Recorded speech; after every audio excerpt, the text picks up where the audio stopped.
방금 우리가 읽어봤던 본문 말씀은 교회를 다니고 있는 사람이라면 누구나 한 번쯤 들어봤을 만한 유명한 이야기, 바로 보리떡 5개와 물고기 2마리로 남자 성인 기준으로 5,000명이 배부르게 먹었던 오병이어의 기적 사건에 대한 말씀입니다.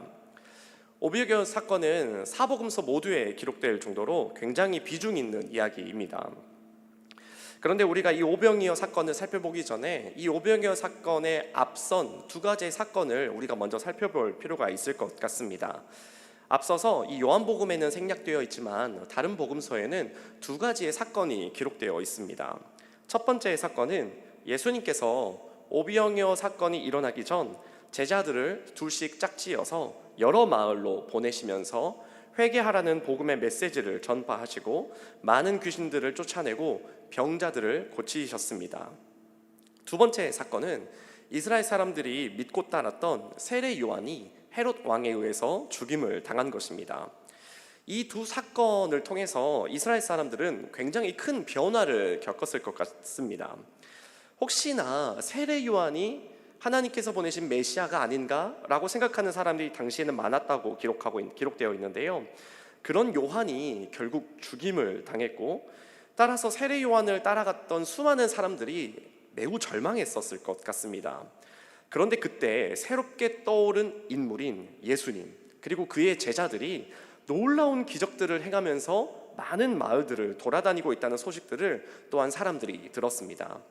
그렇다면 이 이스라엘 백성들의 시선이 이제는 한 곳으로 집중되었을 것입니다.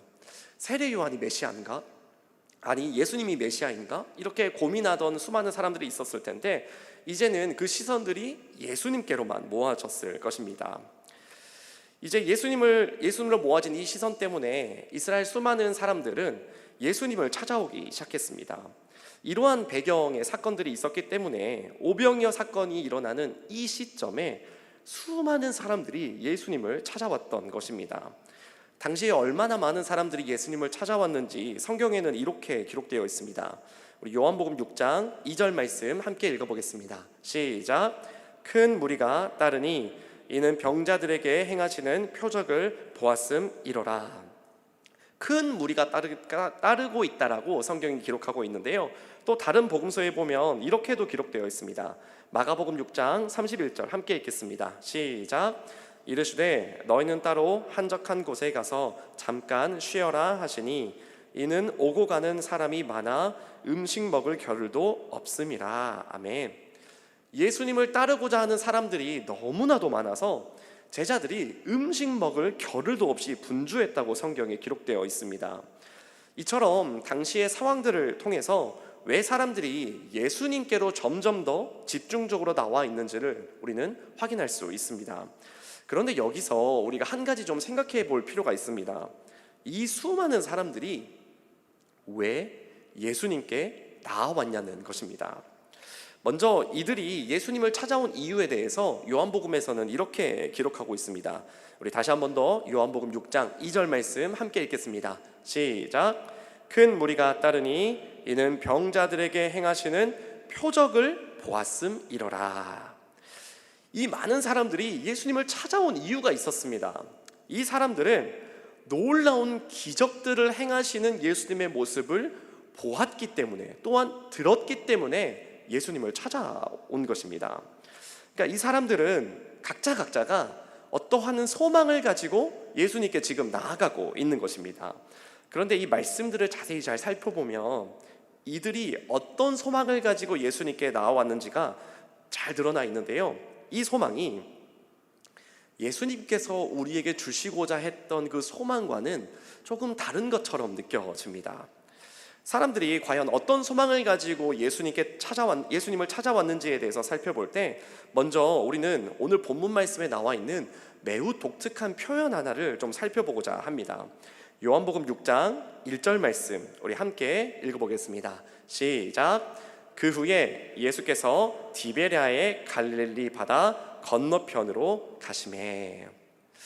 사람들이 왜 예수님을 찾아왔는지 이것을 우리가 살펴보려고 하는데요, 이 말씀을 보니까 굉장히 독특한 표현이 하나 있습니다. 이 말씀에는 디베랴의 갈릴리 바다라고 기록되어 있습니다. 이 말씀은 모든 성경은 사실 갈릴리 바다, 갈릴리 호수라고만 기록되어 있는데요, 요한복음의 딱 두 군데서만 이 지명을 디베랴의 갈릴리 바다 혹은 디베랴의 호수 이렇게 표현을 하고 있습니다.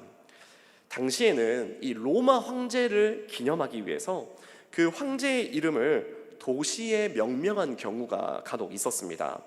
그런데 아무 곳에나 황제의 이름을 붙일 수가 없었기 때문에 주로 어떤 곳에 황제의 이름이 붙었냐면, 황제의 이름이 붙을 만큼 경관이 아름답거나 아니면 그 도시가 부유하고 발달되어 있거나 로마 황제를 신으로 모시는 신전이 있는 매우 특별한 장소에만 로마 황제의 이름이 붙였습니다. 이 디베랴라는 명칭은 헤롯 왕이 로마 제국의 두 번째 황제인 티베리우스의 이름을 기념하기 위해서 이 디베랴라는 황제의 이름을 명명한 것입니다. 그러니까 이 디베랴라는 곳은 적어도 경관이 아름답거나 좀 부유하고 발달된 곳이거나 아니면 로마 황제를 신으로 모시는 신전이 있는 매우 의미 있는 장소였다는 것입니다. 그런데 오병이어 사건이 일어난 이 장소에 대해서 성경이 뭐라고 기록하고 있냐면, 단순하게 모든 성경에 기록되어 있는 것처럼 갈릴리 바다라고 기록하지 않고 굳이 디베랴의 갈릴리 바다라고 성경에서 기록되어 있다는 것입니다. 왜 그렇겠습니까?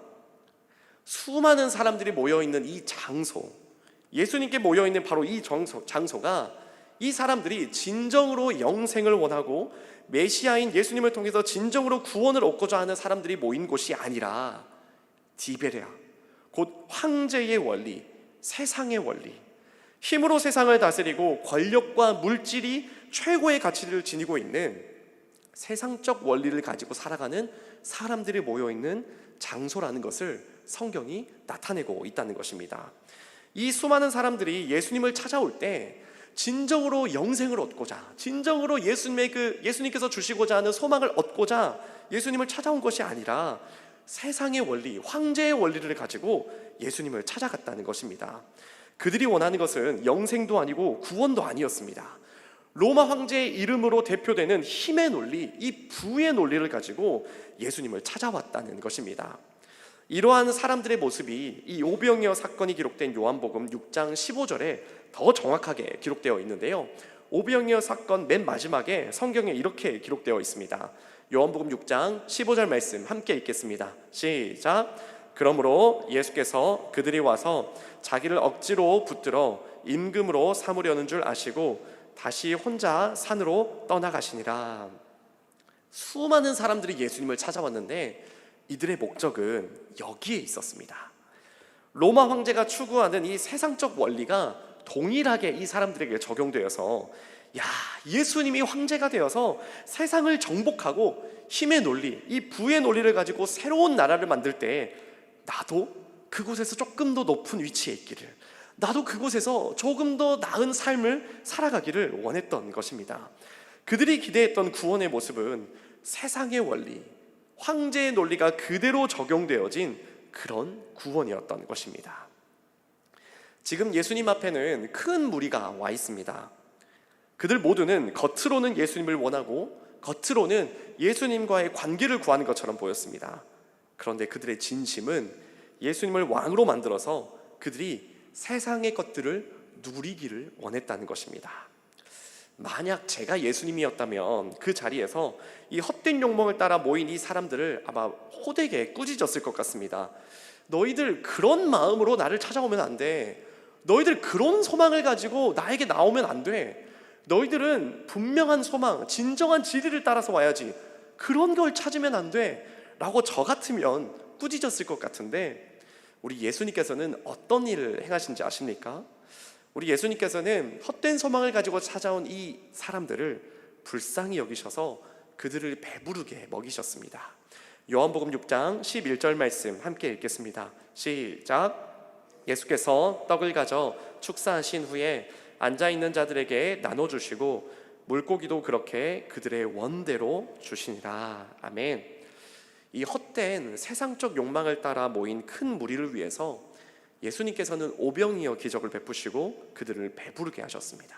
심지어 떡과 물고기를 어떻게 주시냐면 그들의 원대로 주셨다고 성경에 기록되어 있습니다. 세상의 원리를 따라서 예수님을 찾아온 이 수많은 사람들이 모인 곳, 바로 디베레아의 갈릴리 바다에서 예수님은 그렇게 그들을 불쌍히 여기셔서 그들의 허기를 베푸시는, 채워주시는 은혜를 베푸셨습니다. 예수님 입장에서는 배부르게 먹을 자격도 없는 사람들인데 예수님께서 기적을 베푸셔서 그들을 배부르게 하셨습니다. 이것이 우리에게 주어진 놀라운 은혜입니다. 세상에 죄가 들어온 이후에 세상의 모든 것은 죄로 오염되었습니다. 오직 황제의 논리, 힘과 부유함과 권력이 세상의 기준이 되어버린 이 타락한 세상 속에서 우리 또한 선함이 무엇인지, 의가 무엇인지, 소망이 무엇인지 아무것도 알지 못하는 이런 상황 속에서 예수님이 친히 이 땅에 오셔서 굶주림 가운데 있었던 우리를 배부르게 하신 것, 이것이 바로 은혜라는 것입니다. 그러면 사람들은 이 놀라운 은혜의 사건, 우리는 이 배부를 자격도 없는 사람들인데 우리를 배부르게 하신 이 놀라운 은혜의 사건, 이 기적을 경험한 다음에 이들의 생각과 삶이 완전히 예수님께 사로잡혀 달라지게 되었을까요? 그렇지 않습니다. 우리가 앞서 읽어봤던 말씀인데요, 이 오병이어 사건 이후에 이들이 예수님께 이렇게 나아갑니다. 다시 한 번 더 요한복음 6장 15절 말씀 함께 읽어보겠습니다. 시작. 그러므로 예수께서 그들이 와서 자기를 억지로 붙들어 임금으로 삼으려는 줄 아시고 다시 혼자 산으로 떠나가시니라. 아멘. 사람들은 이 기적을 맛보고도, 이 은혜를 경험하고도 여전히 죄로 가득한 세상의 원리로 예수님을 바라보았습니다. 그런데 예수님이 이들의 소망을 무시하시고 산으로 떠나버리십니다. 사람들은 아마도 엄청난 기대를 했었을 것 같습니다. 와, 이 정도의 기적을 행하신 분이라면 로마를 무너뜨리실 수 있겠구나. 야, 이 정도 기적을 행하실 수 있는 분이면 세상의 그 어떤 권력자보다 강한 왕이 되겠구나. 그런데 예수님께서 자신들의 기대한 대로 나아가지 않으시고 세상적 원리대로 힘으로 제압하는 자리에 오르시지 않으시고 오히려 그 자리를 피하셨습니다. 아마도 이 소망을 따라서 나아가지 않는 예수님의 모습을 바라보면서 이 수많은 사람들은 예수님의 행보를 이해하지 못했을 것 같습니다. 또한 실망하고 의문점을 가졌을지도 모르겠습니다. 이제 우리가 오늘 본문 말씀을 이렇게 좀 정리 한번 해보겠습니다. 첫 번째, 이 오병이어 기적 사건이 일어나는 장소는 디베랴입니다. 세상적 원리, 힘의 논리가 지배하는 세상 속에서 일어난 사건입니다. 그리고 두 번째, 사람들은 이런 세상적 원리를 가지고 예수님을 찾아왔지만 예수님은 긍휼한 마음으로 이들을 배부르게 하신 은혜의 사건이 바로 이 세상 속에서 일어났습니다. 그리고 마지막 세 번째, 결론적으로 이 놀라운 은혜와 기적을 맛보고도 사람들은 여전히 세상적 원리로 예수님을 바라보았습니다. 이제 우리가 이 오늘 본문 말씀을 잘 기억하시고요, 이 본문 말씀과 동일한 형태를 가진 하나의 말씀을 또 살펴보려고 합니다. 제가 앞서 말씀드렸듯이 이 디베랴라는 지명은 성경에 딱 2번밖에 기록이 안 되어 있습니다. 다른 모든 곳에는 갈릴리 바다, 갈릴리 호수라고 되어 있는데 딱 요한복음 6장 그리고 요한복음 21장 이 두 군데서만 이 갈릴리 바다를 디베랴의 갈릴리 바다라고 기록하고 있습니다. 이제 우리 요한복음 21장을 한번 말씀을 읽어보겠는데요, 우리 21장 1절 말씀 함께 읽어보겠습니다. 시작. 그 후에 예수께서 디베랴 호수에서 또 제자들에게 자기를 나타내셨으니 나타내신 일은 이러하니라. 아멘. 이 말씀은 이제 이 요한복음의 가장 마지막 장입니다. 예수님께서 십자가에 못 박혀 죽으시고 세상의 임금이 되어 세상이 완전하게 변할 것으로 기대했던 제자들은 예수님의 죽음을 바라보면서 낙심하고 절망했습니다. 특히 이 베드로가 정말 상심이 컸던 것 같습니다. 그래서 예수님께서 가르쳐 주셨던 이 모든 말씀을 잊어버리고 다시 디베랴의 논리, 황제의 논리에 휩싸여서 자신의 고향으로 내려갑니다. 그렇기 때문에 그 고향을 성경에서 갈릴리 바다라고 하지 않고 다시 황제의 논리를 따라간 베드로, 바로 디베랴 호수라고 말하고 있는 것입니다. 그리고 그곳에서 베드로가 어떻게 이야기하냐면 이렇게 이야기를 합니다. 요한복음 21장 3절 말씀 함께 읽어보겠습니다. 시작.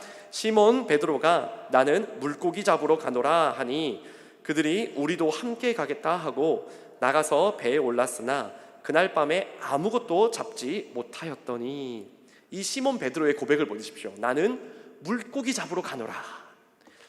약 3년에 걸쳐서 예수님과 함께 동행했던 이 베드로가 자신의 기대대로 예수님께서 살아가지 않으시니까 너무나 실망해서 예수님께서 가르쳐 주셨던 그 모든 말씀을 잊어버리고 다시 자기 자신이 원래 살았던 대로, 황제의 논리대로 나는 이제 물고기 잡으러 가겠다라고 헛된 욕망에 사로잡혀 나아가고 있다라고 성경이 기록하고 있는 것입니다. 그런데 이 베드로는 아무것도 얻을 수가 없었습니다. 성경에는 그날 밤에 아무것도 잡지 못하였다라고 기록되어 있습니다.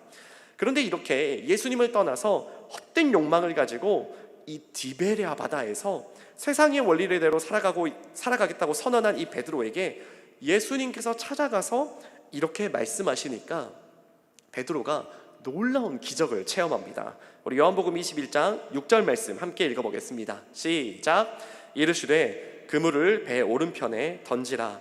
그리하면 잡으리라 하시니 이에 던졌더니 물고기가 많아 그물을 들 수 없더라. 아멘.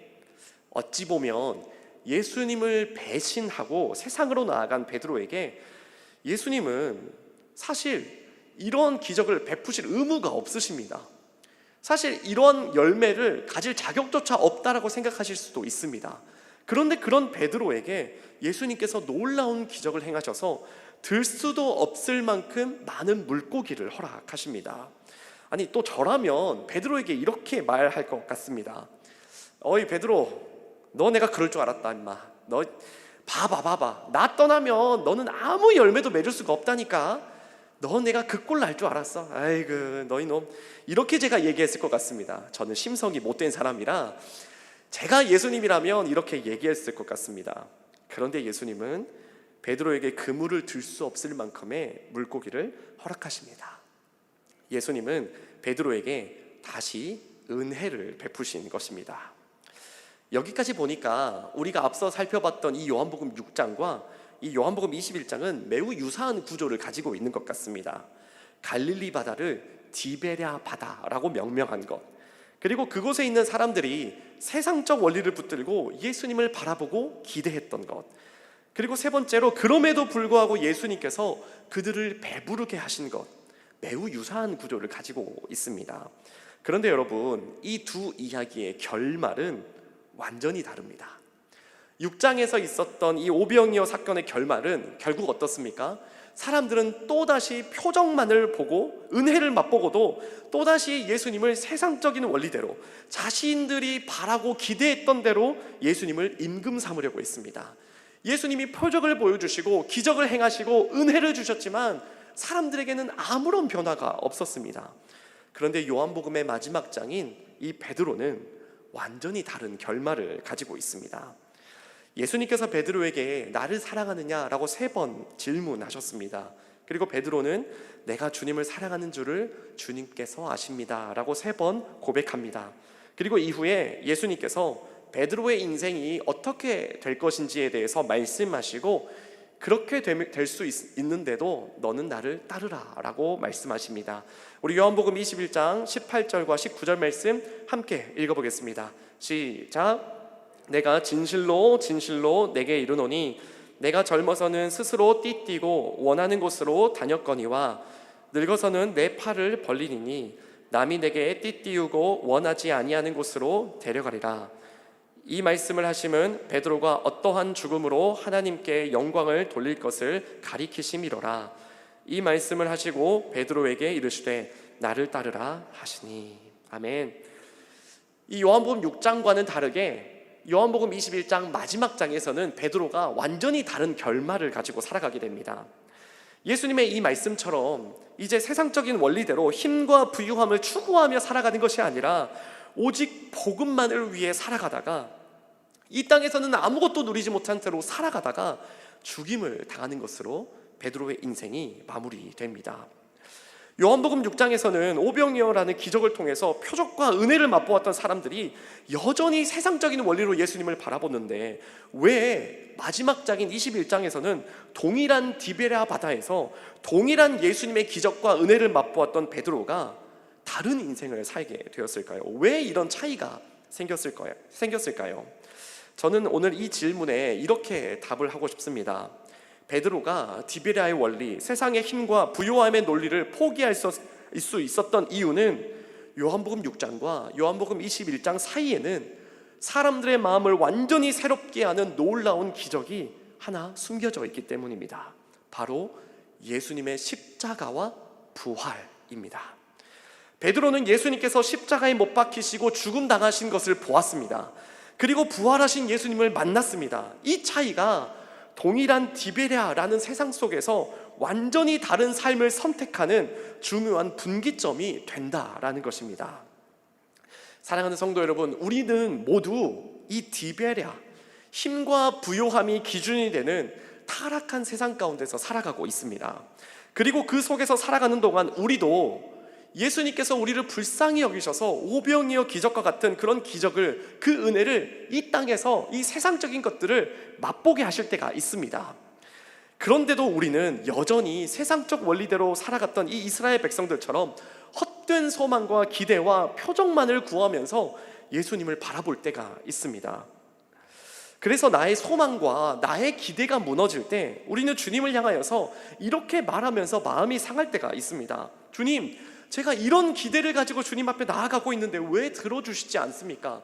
주님, 예전에 저의 인생 가운데서 이런 기적과 표적을 행하셨던 것처럼 왜 지금 저에게는 이런 기적을 행하시지 않습니까?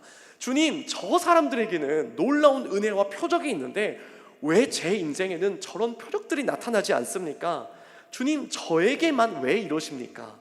왜 저의 소망과 저의 기대만 꺾으십니까? 라고 말할 때가 있다는 것입니다. 그럴 때마다 우리는 무엇을 바라봐야 합니까? 우리를 위해 십자가에 못 박히시고 부활하신 예수 그리스도를 바라보아야 합니다. 우리가 십자가에 못 박히신 주님을 바라볼 때 우리는 세상의 가치관을 버려버리고 오직 하나님 나라의 소망을 두며 살아갈 수 있게 되는 것입니다. 우리가 부활하신 예수님만을 바라보며 살아갈 때에 우리는 우리의 마음이 완전히 새롭게 되어서 오직 주님의 영광만을 위해 살아갈 수 있게 된다라는 것입니다. 디베랴의 세상 한가운데서 오늘도 힘겹게 살아가고 계시는 우리 성도 여러분, 여러분들의 시선을 세상적 가치에 두는 것이 아니라 우리를 위해 십자가에 못 박히시고 부활하신 예수 그리스도에게 여러분들에게 모든 시선을 두시기를 소망합니다. 그럴 때 우리의 심령에 주님의 사랑과 은혜가 충만해져서 우리도 베드로처럼 이 땅에서는 아무것도 소유하지 못하고 이 땅에서는 아무것도 누리지 못할지라도 복음을 위해, 주님의 영광을 위해 살아가게 될 것입니다. 사랑하는 성도 여러분, 마지막으로 권면해 드립니다. 우리의 삶이 오병의 기적이 일어났던 요한복음 6장에 머물러 계십니까? 아니면 십자가와 부활하신 예수 그리스도를 바라보시면서 요한복음 21장에 있는 베드로처럼 살아가고 계십니까? 여러분들의 삶이 요한복음 6장에 머물러 있는 것이 아니라 예수님을 바라보시면서 요한복음 21장에 드러난 이 베드로처럼 하나님의 영광을 위해 여러분들의 삶을 온전히 맡겨드리며 하나님의 영광을 위해 여러분들이 온전히 살아가는 귀하고 복된 우리 성도님들의 삶이 되시기를 다시 한 번 더 축복합니다. 아멘. 이 시간 우리 함께 찬양하시겠는데요, 오늘 찬양하실 때 우리가 세상적인 헛된 소망을 가지고 살아가면서 상해버렸던 우리의 마음을 주님께 내려놓고 오늘도 우리에게 은혜 베푸실 부활하신 주님을 바라보며 함께 찬양하겠습니다.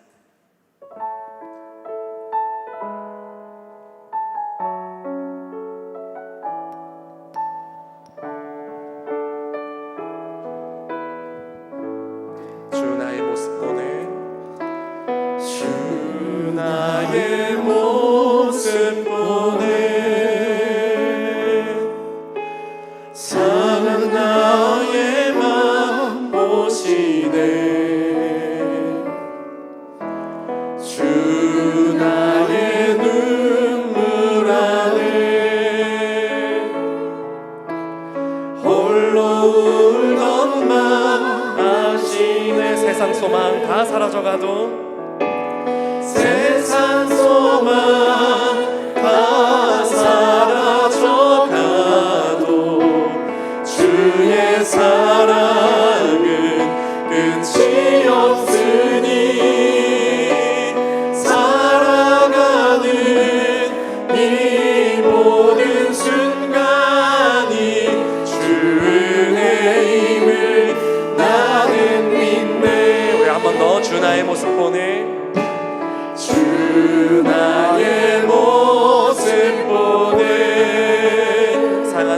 맘 보시네. 상한 나의 맘 보시네. 네, 주 나의 눈물 안에 주 나의 눈물 안에 홀로 울던 맘 아시네.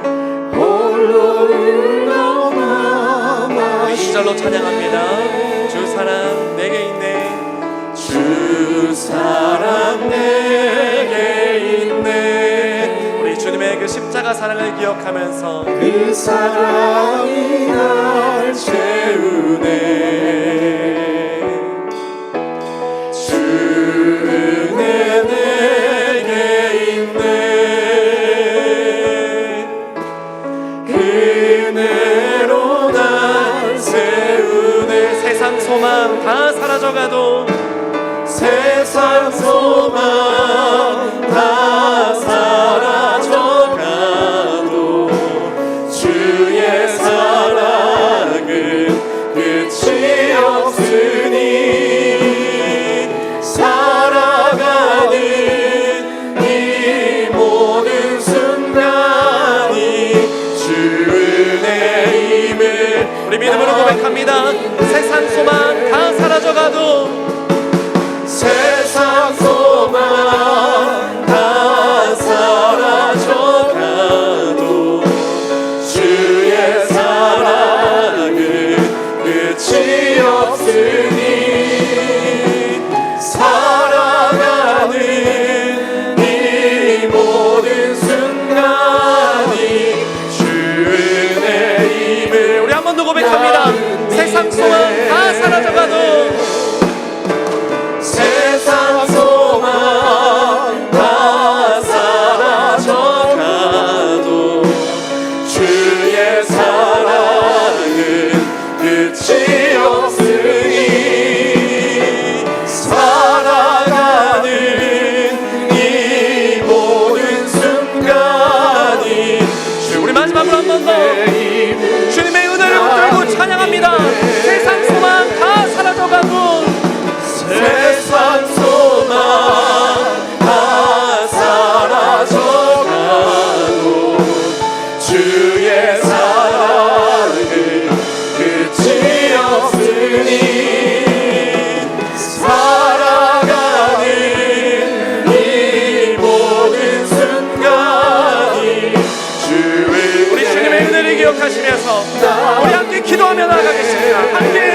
충만하신 우리 하나님 아버지, 주님, 우리가 지금까지 세상적인 기준을 가지고 주님을 바라보며 나의 삶을 이끌어갔던 것을 고백합니다. 주님, 세상적인 성공을 기대하고 세상적인 힘의 논리, 부유함의 논리대로 살아가기를 소망했던 이 연약한 심령을 불쌍히 여겨 주시옵소서. 주님, 이제 우리의 믿음의 눈을 들어서 십자가에 못 박히신 예수 그리스도를 바라봅니다. 우리를 위해서 부활의 생명을 허락하신 예수님을 바라봅니다. 주님, 우리의 삶이 이제 완전히 새로워져서 주님의 영광을 위하여서 살아가는 귀한 종이 될 수 있도록 주여 함께하여 주시옵소서. 주님, 우리의 연약한 심령 가운데 이 은혜를 부어 주시옵소서. 주님께서 부어주시는 그 은혜로 이제로부터 우리는 영원히 아버지의 영광만을 구하며 살아가는 귀한 종들이 될 수 있도록 주여 우리의 삶을 붙들어 주시옵소서. 주님께서 이 예배 가운데 놀라운 은혜를 부어주셔서 우리의 삶을 새롭게 하시는 줄로 믿습니다. 언제나 우리와 동행하시고 우리와 함께 하시는 예수 그리스도의 이름으로 기도합니다.